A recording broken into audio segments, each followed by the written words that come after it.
Do you see the difference between this photo and this one? And if you're just going to say, oh, one is a grassland photo and the other is in the desert, you're technically right, but in the wrong way.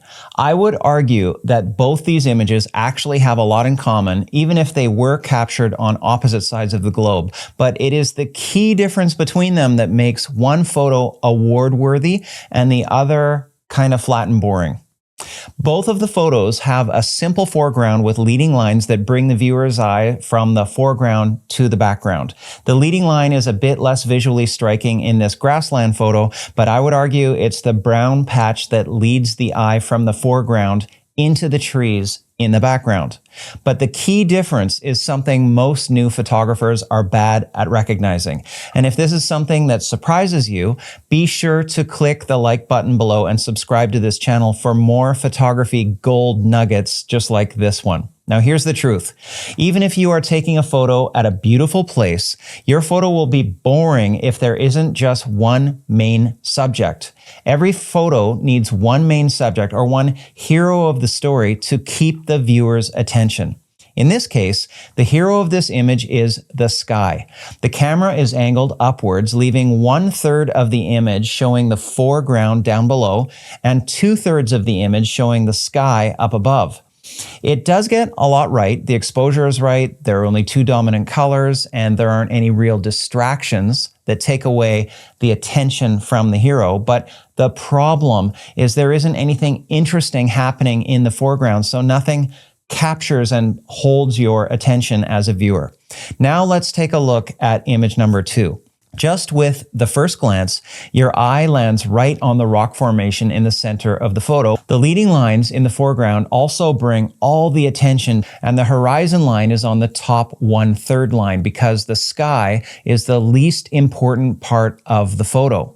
By angling the camera down a little bit, I'm giving this photo a sense of place. This image could only be captured at this one place on Earth, and there is just one thing that is holding your attention, and that is the main subject or the hero of the story.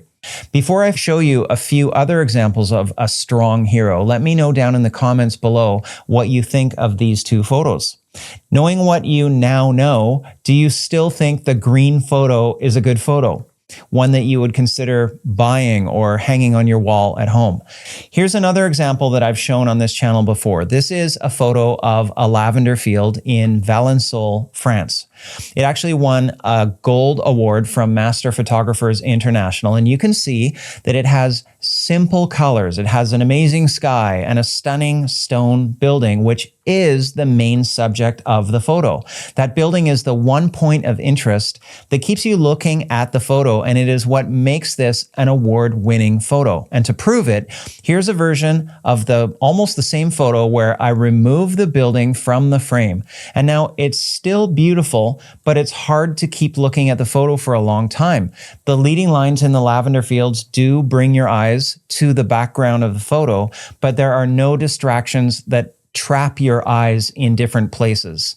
But even with that amazing sky, the simple color palette and the mountain range in the distance, there is still nothing interesting that keeps you looking at this image. And that's what having a strong hero or main subject does in your images. It's the focal point, and if you don't have one, you can do everything else right, but the image will still be boring, just like this image of the grassy field.